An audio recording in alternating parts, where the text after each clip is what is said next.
Tinutugis pa rin ang suspect sa pamamaril sa isang lalaki sa Dasmariñas, Cavite.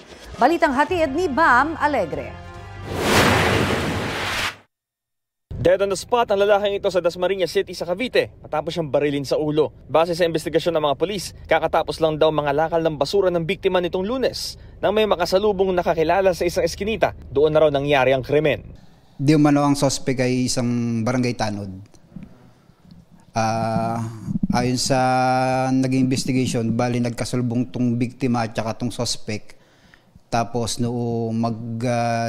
dinaanan nila yung parehas na pagtalikod nitong biktima, bigla na lang siyang binaril ng suspect.